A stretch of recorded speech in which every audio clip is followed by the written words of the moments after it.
Bismillahirrahmanirrahim. Assalamualaikum warahmatullahi wabarakatuh. Alhamdulillahilladzi an'amana bi ni'matil iman wal islam. Wassalatu wassalamu ala nabiyyina Muhammadin khairil anam wa ala alihi wa ashabihi wa man tabi'ahum bi ihsanin ila yaumil qiyam. Bapak, Ibu, para jamaah Raudhah rahimakumullah, rasa syukur kehadirat Allah Subhanahu wa Ta'ala kita haturkan atas rahmat, hidayah dan nikmat yang diberikan kepada kita semuanya.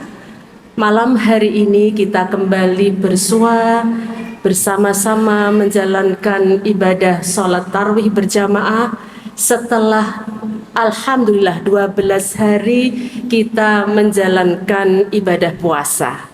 Semoga amal yang sudah kita lakukan selama 12 hari puasa ini diterima oleh Allah Subhanahu wa Ta'ala, menjadi bagian dari amal soleh kita, bagian dari tabungan kebaikan kita yang akan kita peroleh di akhirat nanti, juga akan memperoleh keberkahan selama kehidupan kita kelak. Bapak Ibu rahimakumullah, alhamdulillah, salam dan sholawat mudah-mudahan tetap terlimpah kepada Nabi Muhammad Sallallahu Alaihi Wasallam beserta keluarga, para sahabat dan para pengikutnya, insya Allah sampai kepada kita semuanya yang senantiasa menegakkan, menjalankan ajaran-ajarannya. Bapak Ibu rahimakumullah, manusia itu dianugerahi oleh Allah jiwa, akal, dan jasmani. Ketiga aspek ini yang kita miliki, potensi ini harus diberi asupan, Bapak dan Ibu sekalian, diberi makanan, diberi gizi. Jiwa membutuhkan, memerlukan makanan berupa bimbingan dan pembinaan agama. Itu makanan jiwa. Sementara makanan akal adalah ilmu pengetahuan. Oleh karena itu, Allah selalu mengingatkan agar kita senantiasa gemar mencari, menuntut ilmu kapanpun, sepanjang masa. Yarfa'illahul ladzina amanu minkum walladzina utul ilma darajat. Allah akan menjamin menaikkan derajat bagi orang-orang yang beriman sekaligus orang-orang yang berilmu, karena ilmu adalah lentera kehidupan. Kemudian kita punya potensi, ya, dianugerahi Allah jasmani. Nah, jasmani ini makanannya apa? Makanannya adalah makan minum yang harus bersifat halal dan thayyib. Halal baik zat maupun cara mendapatkannya, thayyib berupa makanan-makanan yang bermanfaat untuk kesehatan, yang bergizi, yang bernutrisi, dan itu tidak harus mahal. Nah, terkait dengan jiwa yang tadi, ya, jiwa, jasmani, akal itu akan bekerja bersama-sama secara simultan di dalam tubuh kita, ya, menjadi energi, menjadi aktivitas, menjadi produktivitas yang kita lakukan, akan menjadi karya-karya kita, gitu ya. Harus seimbang ketiganya. Nah, malam ini saya akan mengajak satu saja, kita merenungi salah satu aspek saja, yaitu tentang jiwa, tentang spiritualitas. Allah ternyata, Bapak dan Ibu sekalian, membekali kita di dalam jiwa kita ini, itu ada dua potensi. Ada dua potensi. Satu adalah potensi taat kepada Allah, Yang lain adalah potensi punya kecenderungan untuk berbuat buruk dan tidak terpuji. Fa'alhamaha fujuraha wa taqwaha. Jadi ini memang menjadi sandang kita, menjadi pakaian kita, menjadi potensi yang diberikan Allah kepada kita. Satu sisi kita berbuat baik karena punya potensi berbuat baik, mengarah kepada ketakwaan. Tapi satu sisi kita punya fujur, punya potensi untuk berbuat buruk. Oleh karena itu tidak heran kalau kita manusia itu punya kecenderungan keduanya. Manusia itu bukan malaikat Bapak Ibu sehingga taat terus, lurus terus jalannya, tidak. Tapi manusia itu juga bukan setan, bukan iblis yang ingkar terus, ya. Ada potensi untuk taat. Nah, Kiai Dahlan dulu pernah merenungi betul tentang fujur ini, potensi fujur ini. Bagaimana supaya fujur kecenderungan ketidaktaatan atau berbuat buruk ini bisa terminimalisasi atau bisa minimalis gitu, tidak muncul begitu. Yang muncul adalah ketakwaannya. Maka pernah satu saat Kiai Dahlan itu mengutip satu ayat begitu, dan itu juga bermanfaat untuk kita semuanya, mengingatkan kita semuanya. Kenapa fujur ini, kenapa kecenderungan berbuat jahat tidak terpuji itu muncul? Karena ada yang namanya hawa nafsu. Afara'aita manittakhadha ilahahu hawahu. Apakah engkau tahu Muhammad, orang yang mendewakan, menuhankan hawa nafsunya? Nah, orang-orang yang ternyata berbuat buruk itu adalah karena dorongan hawa nafsu. Nah, kalau terkait dengan hawa nafsu, ya hawa nafsu itu akan selalu mendorong, akan selalu mengajak kepada hal-hal yang menyimpang kepada agama, kepada ajaran Allah Subhanahu wa Ta'ala. Banyak bentuknya, ada tamak, ada rakus kekuasaan, rakus jabatan, rakus harta, pamer-pamer, ya. Misalnya flexing sekarang ini, tampak taat, tampak beribadah, tapi ternyata bukan untuk mencari keridhaan Allah, bukan ikhlas, tetapi agar dilihat orang, oh itu orang yang soleh, oh itu orang yang baik, oh itu orang dermawan, dan lain sebagainya. Itu karena apa? Ada dorongan hawa nafsu. Oleh karena itu kita perlu mewaspadai hawa nafsu ini. Jangan sampai ini menguasai kita. Karena sampai menguasai ini akan destruktif, akan sangat merugikan. Jalaluddin Rumi pernah mengatakan bahwa hawa nafsu itu adalah ibu dari semua berhala. Jadi ini harus diwaspadai betul. Kalau kita menyenangi sesuatu, ya, nafsu ya punya dorongan kesenangan terhadap sesuatu. Apakah itu berupa harta, apakah itu kendaraan bagus, apakah itu rumah bagus. Kalau itu wajar, itu masih baik, masih normal. Karena akan mendorong kepada semangat untuk berkarya, semangat untuk bekerja keras. Tetapi kalau sudah mengarah kepada hawa nafsu yang tidak puas di dalam kehidupan, ini yang merusak. Oleh karena itu, di dalam surat Al-A'la itu sudah ada kiatnya, ya, ada kiatnya, ada resepnya. Allah mengingatkan di dalam surat Al-Jathiyah 23 yang saya bacakan tadi, ara'aita manittakhadha ilahahu hawahu tadi, ternyata ada resepnya Bapak dan Ibu sekalian rahimakumullah, untuk bisa meredam hawa nafsu kita itu.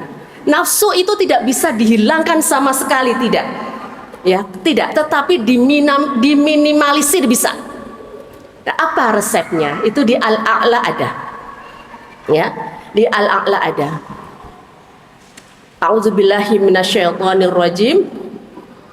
Qad aflaha man tazakka wa dzakara asma rabbih fasalla bal tu'sirunal hayatad dunya wal akhiratu khairum wa abqa. Itu resepnya. Sungguh beruntunglah orang-orang yang mensucikan diri, mensucikan jiwa dari hawa nafsunya itu. Caranya bagaimana? Wa dzakara asma rabbih fasalla. Yang mengingat Allah, berzikir kepada Allah dan mengerjakan sholat. Bal tu'sirunal hayatad dunya. Sebagian dari kita, sebagian manusia, sebagian dari kamu itu sering berlomba-lomba, ya, berlomba-lomba untuk memuaskan hawa nafsunya. Wal akhiratu khairu wa abqa. Padahal akhirat itu lebih baik dan lebih kekal. Resepnya satu adalah zikir kepada Allah. Zikir kepada Allah ini memberikan makna menghadirkan Allah di setiap kehidupan dan aktivitas kita, apapun itu. Ya, apakah di dalam menjalankan kehidupan pribadi kita, ya, seperti makan, berjalan, kemudian bekerja, berpenampilan, ya, menampilkan diri, kemudian tidur, ya, itu menjalankan kehidupan pribadi. Kita hadirkan Allah sehingga kita dalam berpenampilan, bertutur kata ini sederhana, bersahaja dan tawadhu. Kemudian di dalam kehidupan berkeluarga, di dalam kehidupan bermasyarakat, kehidupan berbangsa, bernegara dan sebagainya. Zikir dengan sholawat, zikir dengan doa, dengan membaca Al-Quran itu hanya sebagian kecil Bapak Ibu sekalian. Tetapi yang lebih luas adalah menghadirkan semua aktivitas kita, menghadirkan Allah di setiap aktivitas kita. Hadis riwayat Muslim dari Ibunda Aisyah radhiyallahu anha mengatakan bahwa kana Rasulullah sallallahu alaihi wasallam yadhkurullaha fi kulli ahyanihi. Jadi Rasulullah pun di dalam kehidupannya selalu menghadirkan berzikir kepada Allah Subhanahu wa taala. Nah, berzikir ini yang lebih luas adalah kita turut serta berperan aktif mengambil bagian dalam memberikan solusi kepada kesulitan-kesulitan atau persoalan masyarakat, tetangga kita, keluarga kita. Ya, misalnya saja mengkonsolidasi zakat, infak, sedekah, ya, yang ada untuk menolong para ditasarrufkan kepada para du'afa mustad'afin, ya, keluarga yang sekarang ini banyak terjerat pinjaman online misalnya, Masya Allah, ya. Ini karena mudahnya bujukan gitu, ya, mudahnya meminjam di online ternyata menjerat. Luar biasa ini, dan ini turut memprihatinkan.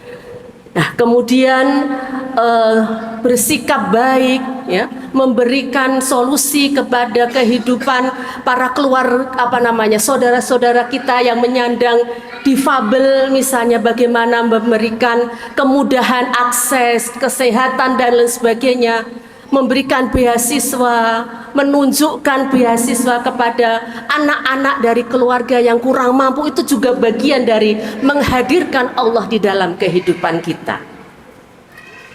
Nah, kemudian yang kedua, mengerjakan sholat. Mendirikan sholat, mengerjakan sholat ini memberikan makna menjaga hubungan baik kita kepada Sang Khalik. Hubungan baik kita kepada Sang Khalik. Ketika kita meninggalkan sholat, maka sesungguhnya kita memutus hubungan baik kepada Sang Khalik, ya Allah, yaitu Allah Subhanahu wa Ta'ala. Tetapi sholat yang kita lakukan itu mestinya adalah sholat yang fungsional, tidak hanya mengerjakan kaifiyahnya saja, tetapi juga memaknai nilai-nilai sholat itu seperti apa, gitu ya. Sebab kenapa? Banyak masih kita jumpai di masyarakat kita, di lingkungan kita, orang banyak yang sholat tetapi masih melakukan perbuatan yang kurang terpuji, ya. Masih banyak yang melakukan KDRT, masih banyak yang menelantarkan anak-anak, yang diskriminatif kepada kaum yang rentan, begitu, misalnya saudara-saudara kita yang difabel atau yang perempuan, anak, dan lain sebagainya. Tidak peduli dengan kaum du'afa mustada'afin, itu masih banyak yang bisa ditunjukkan seperti itu. Jadi ini sholatnya belum fungsional, belum bisa memberikan dampak bagi perubahan perubahan kepribadian atau karakter seseorang. Nah, kemudian yang terakhir adalah wal akhiratu khairum wa abqa. Ingat akan kematian. Mengingat atau kesadaran atas kematian setelah hidup di dunia. Ada kehidupan akhirat setelah hidup di dunia. Itu akan menjadi kontrol diri, self control bagi kita. Bagi kita dalam hal apa? Agar tidak melakukan perbuatan yang sia-sia, perbuatan yang tidak bermanfaat, bahkan perbuatan yang tidak terpuji. Itu akan menjadi kontrol karena sinyal atau hati nurani kita itu hidup. Ketika kita berzikir kepada Allah, selalu menjaga hubungan baik dengan Allah dan juga mengingat kematian, itu hati nuraninya hidup. Ketika hati nurani kita hidup, maka hati nurani kita lah ini yang akan mengingatkan, yang akan memberikan sinyal-sinyal, itu nggak baik, itu tidak terpuji, itu tidak memberikan manfaat, dan lain sebagainya. Nah, pengingat akhirat ini bukan berarti meninggalkan dunia. Jadi bagi pemahaman kita, mengingat akhirat itu harus ada keseimbangan. Jadi meraih kebahagiaan dunia tetapi juga meraih kebahagiaan akhirat. Kebahagiaan dunia dicapai, diraih dengan kesejahteraan, dengan kemakmuran. Ya, kita harus bekerja keras, kita harus menjadi umat yang terdepan dalam karya-karya yang produktif gitu, tidak bermalas-malasan, membangun karya-karya yang inovatif, yang kreatif, ya. Membangun peradaban itu adalah kemakmuran atau kebahagiaan dunia yang dapat diusahakan. Tetapi kita tidak boleh lupa ada kebahagiaan akhirat yang harus diupayakan. Apa itu? Adalah mengimplementasikan nilai-nilai agama, nilai-nilai kemuliaan dan spiritualitas ihsan, ya. Spiritualitas ihsan itu bagaimana kita menjadi orang yang unggul, orang yang selalu ingin memberikan manfaat kepada orang lain. Hidup kita itu ingin bermanfaat terus. Nah, orang yang ingin berupaya hidupnya bermanfaat itu biasanya hidup jauh lebih bahagia karena akan merasa bermakna, berarti, diarep-arep, ditunggu-tunggu orang kehadirannya, tidak kemudian dibenci atau merasa disingkirkan, tidak diabaikan atau tidak diperhatikan. Itu tidak. Bagi orang-orang yang kehidupannya bermanfaat bagi kehidupan orang lain, itu biasanya akan merasa lebih bahagia. Nah, Ibu Bapak rahimakumullah, demikianlah saya kira yang bisa saya sampaikan, sedikit, mudah-mudahan bermanfaat. Mohon maaf apabila dalam bertutur kata, dalam bersikap saya menyampaikan pada malam hari ini banyak kekhilafan dan kekurangannya. Nasrun minallah wa fatun qarib wa basyiril mu'minin. Assalamualaikum warahmatullahi wabarakatuh.